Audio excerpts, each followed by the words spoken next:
sur les chemins à bicyclette. Bonjour à toutes, bonjour à tous, je suis très heureux de vous retrouver sur la bicyclette. Vous savez, c'est le podcast itinérant qui s'intéresse aux startups qui roulent. Alors, les startups qui roulent, il y en a beaucoup, et notamment dans l'écosystème de la social tech, que je vous propose de couvrir dans cet épisode de rentrée, en allant à la rencontre de Alexis et Jiří, ici à Rouen, qui ont développé ensemble FamiLink. C'est une belle histoire, FamiLink, qui débute à l'école centrale à Paris où Jiří et Alexis ont fait connaissance et qui se déploie donc depuis 2016 en France et à l'international. L'idée de FamiLink, c'est de proposer aux familles qui ont en leur sein une personne âgée, dépendante, un boîtier, c'est un écran connecté qui permet d'adresser des photos et des petits messages personnalisés aux personnes dépendantes à distance. FamiLink, vous allez le voir, c'est une initiative pleine de potentiel. Je vous en dis pas plus, c'est au fondateur d'en parler bien mieux que moi. Salut Alexis Le Goff. Bonjour. Salut Jiří Koslar. Bonjour. Je suis très heureux en tant que Normand de vous rencontrer ici à Rouen au bord de la Seine pour parler avec vous de la très belle histoire de FamiLink qui s'inscrit, je le rappelle à nos auditeurs, dans la thématique Social Tech qui est la thématique de cette rentrée de septembre qui en plus tombe bien puisqu'on est encore un peu dans une période Covid où le social a fait le cœur de l'actualité. Alors on va parler de cette initiative FamiLink qui a été lancée je crois il y a 3-4 ans, hein, c'est ça Jiří ? Exactement, c'était en juillet 2016. C'était en juillet 2016 avec l'idée qui émerge et un produit dont on va parler dans un instant qui est mis sur le marché assez rapidement en 2017. Alors avant de parler de FamiLink, du produit, on va parler un petit peu de vous. Jiří, pour nos auditeurs qui ont l'oreille la plus attentive, ils auront noté que tu as un petit accent. Il vient d'où ce petit accent ? Moi je suis tchèque, je suis né en République tchèque, je suis arrivé en France pour faire mes études, donc d'où l'accent. D'où l'accent. Tu es arrivé en France quand ? C'était en 2004. 2004, et tu as fait quelles études ? Je suis ingénieur, j'ai fait Centrale Paris. Tu as fait Centrale Paris, et on va comprendre la relation avec Alexis dans un instant. Et après Centrale, d'ailleurs, tu es assez rapidement tombé dans le bain de l'entrepreneuriat parce que tu as développé une structure qui vendait des lentilles de contact. Tout à fait. Lentilles de contact moins chères, je crois que c'est ça. Exactement, donc c'était la vente des lentilles des contacts par correspondance. Donc ça, c'est Jiří, l'entrepreneur. Et nous avons aussi à ma gauche Alexis Le Goff, donc 36 ans. Jiří est un peu plus âgé, 38 ans. Alexis, toi, donc tu as fait la connaissance de Jiří également à l'école centrale. Oui, je suis ingénieur aussi, donc à l'école centrale, on s'est connus. Moi, j'ai un profil plutôt technique et Jiří plutôt un profil entrepreneur. D'accord. Et toi, suite à ces études, tu ne rentres pas tout de suite dans l'entrepreneuriat, tu es chef de projet dans l'industrie. Oui, moi j'ai fait d'abord une thèse en plus, et puis après je suis parti dans l'industrie, chef de projet, jusqu'à avoir l'idée de FamiLink. Et puis c'est là que j'ai voulu m'associer avec quelqu'un, et je me suis associé donc avec Jiří. Alors justement, l'idée, elle part de toi, Alexis, puisque tu n'as pas 2, tu n'as pas 4, mais tu as 6 grands-parents, c'est ça ? Oui, donc moi j'ai eu la chance d'avoir 6 grands-parents, parce que mes grands-parents ont divorcé, se sont remariés avant que je naisse. Donc j'ai été très proche de mes grands-parents que j'ai connus jusqu'à assez tard. Et le besoin commence donc en 2015. J'avais besoin de partager des photos avec mes grands-mères qui, à l'époque, avaient déjà 90 ans et n'étaient pas connectées, pas technophiles, pas du tout branchées sur Internet. Comme la plupart des personnes relativement âgées, comme chacun d'entre nous en 2007 avec l'arrivée de l'iPhone, on découvrait un petit peu toute cette techno. Alors justement, le cadre connecté, on en a connu des cadres connectés. Moi je me souviens, j'en avais il y a longtemps, mais bon, il fallait brancher une clé USB et faire tourner, défiler des photos en mode automatique. Là, il s'agit de quoi en fait ? En quoi il y a une innovation ? Alors les cadres d'avant n'étaient pas connectés justement, et il fallait mettre une clé USB. Et c'était évidemment problématique parce qu'une fois qu'on avait fait le tour des photos de la clé, généralement il n'y avait personne pour changer le contenu des photos. Donc moi j'ai voulu refaire un cadre photo mais qui soit connecté, qui permette d'envoyer des photos instantanément à des personnes qui sont demandeuses de photos, à savoir les grands-parents généralement, de manière instantanée, et qu'on puisse faire sans que la personne qui reçoit les photos n'ait rien à faire, puisqu'on s'adresse à un public de seniors de 4e âge. Donc moi j'avais comme besoin de pouvoir envoyer des photos à des personnes qui n'ont aucune connaissance technique, dans mon cas qui n'ont aucune connaissance technique et qui ne veulent surtout pas apprendre à se servir d'un nouvel appareil. Alors concrètement, si je dis pas de bêtises, je me tourne vers toi, Géry. On envoie les photos. Donc admettons que ma grand-mère ou mon grand-père soit équipé d'un Family Link dans son logement, dans un établissement d'accueil type EHPAD ou autre. Je lui envoie quoi, par email. Donc effectivement, tes parents ou tes grands-parents, ils n'ont rien à faire, donc ils ont juste l'appareil qui est posé sur les bureaux et s'ils ne veulent pas les toucher, ils ne les touchent pas. Et après la famille, donc les enfants, les petits-enfants, ils envoient des photos de plusieurs manières, donc ils peuvent utiliser une application smartphone, ils peuvent utiliser tout simplement le site web, mais ils peuvent envoyer des photos aussi par email ou par WhatsApp ou Messenger, ce qui simplifie encore plus l'envoi des photos. Et toutes ces photos, elles sont affichées instantanément sur l'appareil, et donc les seniors, ils n'ont qu'à profiter de ces photos qui arrivent. Donc là, on est sur le social et la brique tech, on va en parler. Donc c'est une carte SIM qui est dans le cadre, c'est ça? Exactement, donc nous on est sur d'un côté Silver Economy ou les marchés de la longévité et IoT parce que c'est un objet connecté. Donc il est équipé d'une carte SIM qui est multi-opérateur et internationale, donc elle fonctionne partout en France et de la même manière aussi à l'international. Et c'est elle qui assure justement la connectivité. Et si on le souhaite, on peut également connecter l'appareil en Wi-Fi. Et Exactement. donc se séparer de la carte SIM.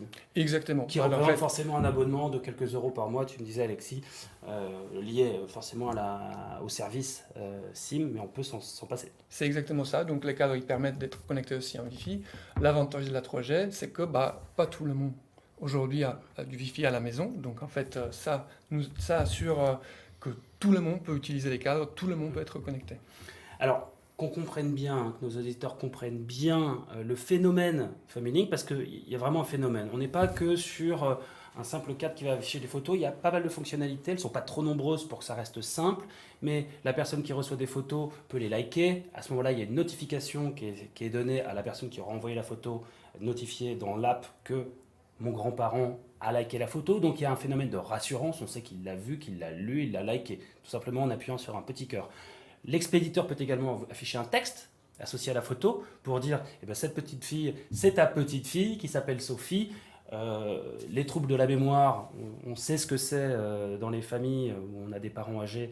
Family Link propose d'une certaine manière de faire des petits rappels mémoriels aux personnes âgées quant au nom, au visage des enfants, des petits-enfants, voire arrière-petits-enfants. Donc ça, c'est le phénomène, on va dire, la petite partie techno qui est très inclusive, de proximité, mais il y a le réseau. C'est-à-dire qu'on va pouvoir créer une communauté qui va envoyer des photos à une personne. Un mot là-dessus, Alexis, parce que ça ne se limite pas à l'envoyeur et le receveur, parce qu'on peut tisser un maillage de connexion autour d'un Family Link. Tout à fait. Family Link, comme son nom l'indique, c'est à destination des familles, et on n'est pas dans un mode un peu unidirectionnel où je vais envoyer des photos à ma grand-mère. C'est toute la famille qui envoie des photos aux grands-parents, en l'occurrence. Donc les enfants, les petits-enfants, les cousins, toute la famille. On envoie des invitations aux frères et sœurs, aux cousins, pour qu'il y ait le plus de personnes possible qui envoient des photos à la personne qui dispose de l'appareil. Et en moyenne, nous, statistiquement, on est, je crois, sur 6 utilisateurs par appareil. Donc c'est-à-dire que si moi j'offre le cadre à ma grand-mère, en moyenne, on va être 6 à envoyer des photos régulièrement sur l'appareil. Alors tu parles de chiffres, ça tombe bien. Family Link aujourd'hui, c'est 15 000 unités en circulation. Il y a environ 15 000 cadres qui sont activés dans le monde, oui, tout à fait. 15 000 cadres. Qui correspondent à pas loin de 100 000 utilisateurs. Si je fais le total des utilisateurs, on est à peu près autour de 100 000 personnes qui ont créé un compte sur la plateforme. D'accord. Toujours dans les chiffres, c'est un format, je crois que c'est 6. Là, c'est 7 pouces. 7 pouces. 7 pouces, donc ça correspond au format papier 10 par 15 cm. Okay. Ça, c'est la taille de l'écran. Puis après, le cadre, on ne le voit pas sur le podcast, mais il est un peu plus grand. Bon. Et il tient sur une table de chevet. On le verra sur le site. C'est quoi le site, Géry ? Donc c'est familylink, familylink.fr. Familylink.fr, vous pourrez voir le design de l'objet. Toujours dans les chiffres, la moyenne d'âge des utilisateurs. Moyenne d'âge 85 ans. Donc c'est assez âgé quand même. C'est le 4e âge. Ouais. On s'adresse à un public très âgé qui pour beaucoup ont des troubles cognitifs. Donc nous, ce qu'on leur vend vraiment, c'est la simplicité, c'est vraiment la caractéristique principale de notre produit, c'est vraiment ça qu'on met la promesse qu'on fait, c'est la simplicité. Et le coût d'acquisition de FamilyLink? Donc il est vendu au prix TTC de 149,90 €. Ok, et on le retrouve sur Amazon. On le trouve sur notre site internet directement, sur Amazon, quelques commerces qui le vendent, qui sont listés sur notre site. Ok, donc ça c'est la partie chiffres, c'est fait. Je voudrais juste rebalayer un petit peu les bénéfices avec vous, puisqu'on parle quand même de social tech. La dimension de bénéfices des usagers est évidemment très importante, encore plus que d'habitude par rapport au thème que l'on traite. Donc on avait noté, hein, c'est un élément quand même ludique, c'est distrayant pour la personne qui va avoir FamilyLink à ses côtés. D'une certaine manière, ça participe à la lutte contre l'isolement. Hein. On y reviendra dans un instant, contexte Covid oblige. Ça répond aussi à un certain niveau, à des troubles de la mémoire que des personnes âgées pourraient avoir. Hein. On l'a vu avec le nom des petits-enfants, le fait qu'on puisse intégrer des légendes. Et puis c'est rassurant aussi pour la personne dont les parents ou les grands-parents âgés disposent du FamilyLink. C'est rassurant de savoir qu'elle consulte les photos, elle est en activité, elle like, voilà. Il y a une dimension rassurante et tu l'as dit Alexis, c'est aussi une manière de resserrer le tissu familial, au-delà même de la personne en question. Ça crée une vraie communauté autour d'un produit. Donc c'est voilà, les grands bénéfices qu'on peut tirer. Je pense qu'il y en a d'autres, mais je vais m'arrêter là pour le moment. Le contexte Covid. Comment ça s'est passé pour vous? Vous avez une demande exponentielle de mise à disposition de produits pour les particuliers, pour les professionnels. C'est quoi le Covid, nous on a senti tout de suite la demande qui a augmenté fortement dès que les EHPAD ont commencé à être confinés, c'est-à-dire dès février. On ne pouvait plus rendre visite aux personnes âgées dans les EHPAD, visite interdite. Donc ça a isolé encore plus des gens qui sont déjà isolés. Et je pense aussi aux personnes qui ont des problèmes d'audition, qui ont des problèmes de surdité. Là, le téléphone n'est pas possible non plus. Donc on a des personnes qui se sont retrouvées complètement isolées. Et on a eu effectivement une grosse demande à la fois des particuliers et des établissements pour personnes âgées. Puisqu'on a eu une très très forte augmentation de la demande pendant les derniers mois qui se sont écoulés, puisque notre produit répond en partie à la problématique d'isolement qui était renforcée à ce moment-là. D'ailleurs, vous avez eu une action de com qui était très smart, c'est-à-dire de proposer gracieusement à des EHPAD qui le souhaitaient un FamilyLink par établissement pour qu'ils puissent tester. Tout à fait. Donc c'était pas une action de communication au début, c'était tout simplement une action solidaire. C'était pour pouvoir permettre, partager ou avoir des news de la part des familles, justement, aux gens qui se retrouvaient dans les EHPAD. Mais effectivement, ça créait une communication assez importante et finalement, ça générait, on pense qu'il y avait quand même un impact sur toutes les commandes qu'on a eues par la suite, parce qu'effectivement, on a constaté une hausse, je veux dire, pas standard pendant cette période. Et d'ailleurs, on s'est retrouvé en rupture du stock dès le mois de mai. Dès le mois de mai, ouais. Une hausse de l'ordre de 400% quand même des demandes, parce que vous avez d'une certaine manière ouvert le marché B2B en vous adressant aussi directement aux EHPAD. Je parlais d'action de com, effectivement, c'est plutôt de l'altruisme, la générosité qui qualifie bien le secteur de la social tech. Merci, bravo pour ça. Alors, rupture de stock aussi, parce que votre marché ne se limite pas à la France. Oui, on vend. Au départ, c'était surtout la France. Maintenant, on vend en grande partie à l'international, notamment l'Allemagne, où on fait la majorité de nos ventes, et également l'Amérique du Nord, États-Unis, Canada. Enfin, on est présent dans toute l'Europe et Amérique du Nord. Mais nos pays de vente, surtout France, Allemagne, États-Unis, Canada. Et Allemagne, je crois, Géry, tu me disais qu'il y avait un partenariat avec Deutsche Telekom, du coup, qui avait été monté. Exactement. Donc, c'est un partenariat qu'on a signé là, maintenant. C'est assez récent. Donc c'est un partenariat qui est assez prometteur parce que c'est un partenaire assez puissant. On ne peut pas imaginer mieux que ça. Oui, parce que la brique techno est évidemment hyper importante, en tout cas le télécom. Tout à fait. Donc, en tout cas, ce qu'eux ils cherchent, c'est des produits innovants sur plusieurs secteurs. Donc là, je crois qu'on est dans la catégorie des home tech, mais justement, ils cherchent aussi ce côté social. En tout cas, j'ai l'impression qu'en Allemagne, ils essayent vraiment de développer une offre des objets connectés. Et donc, on tombe parfaitement dedans. Ouais, et puis c'est vrai qu'il y a une dimension transgénérationnelle finalement, parce qu'autour de FamilyLink, il y a la personne qui reçoit les photos, qui est âgée, puis celle qui les envoie, qui est plus jeune. Donc, un phénomène transgénérationnel qui est super intéressant, je pense. Les prochaines étapes pour vous du développement, donc on l'a vu, il y a un déploiement à l'international, notamment en Amérique du Nord et en Europe, qui est un élément fort. Je crois que le produit aussi est amené à évoluer. Vous avez une V2 qui est dans les cartons. Oui, donc là, on a parlé du FamilyLink 7 pouces, c'est celui qui a un écran de 7 pouces, qui est celui qu'on vend depuis 2017, donc depuis 3 ans. Là, pour Noël 2020, il y a un FamilyLink un peu plus grand qui va sortir. Et pour l'année prochaine, sans dévoiler, on réfléchit à une solution d'appel vidéo simplifié à l'extrême avec les personnes âgées. Toujours dans la Silver Economy, nous, on s'adresse au quatrième âge, enfin, les personnes qui sont plutôt au-delà de 80 ans, enfin, au-delà de 70 ans, on va dire. Ok, donc tu l'as un peu dévoilé quand même, la visio, mais... Non, mais je rentre pas dans le détail, mais évidemment, c'est une solution à laquelle on réfléchit, parce que beaucoup de gens travaillent là-dessus, et pendant le confinement, ça a été un sujet qui a été abordé.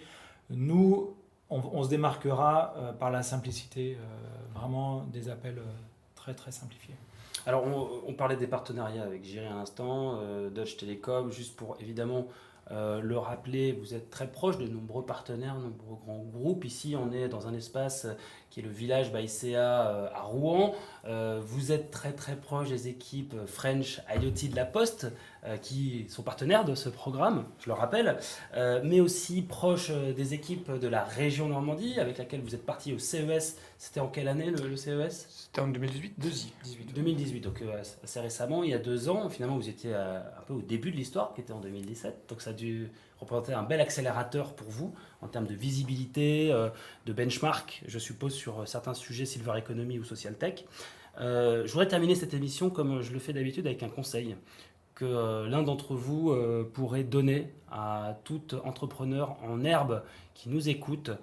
S'il devait y avoir un conseil, pas deux, un conseil à donner, ce serait lequel ?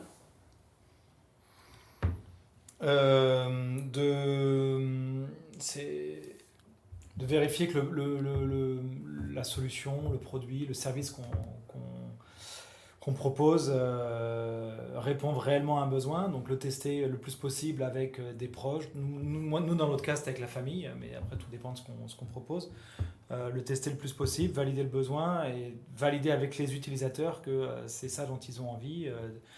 Là, dans notre cas, on l'a peut-être pas fait assez, mais si possible, aller carrément dans les EHPAD pour, pourquoi pas, s'installer dans l'EHPAD plusieurs jours pour échanger avec les futurs utilisateurs, tester le produit, voir leurs appréhensions, voir ce qu'ils aiment bien, voir ce qui leur fait peur et adapter au plus possible le service au public visé.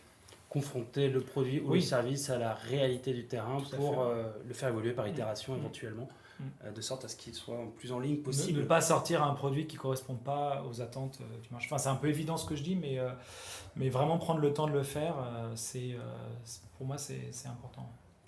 Merci pour cette interview croisée, messieurs. J'étais ravi de vous rendre visite ici à Rouen. Super endroit au bord de la Seine. On vous souhaite très bonne continuation pour la suite. Beaucoup de belles choses à venir, je l'espère, pour FamilyLink. Et puis à nos auditeurs, n'hésitez pas à aller en savoir plus sur Internet. FamilyLink. Merci. Ciao. Quand on partait de bon matin, quand on partait sur les chemins, à bicyclette.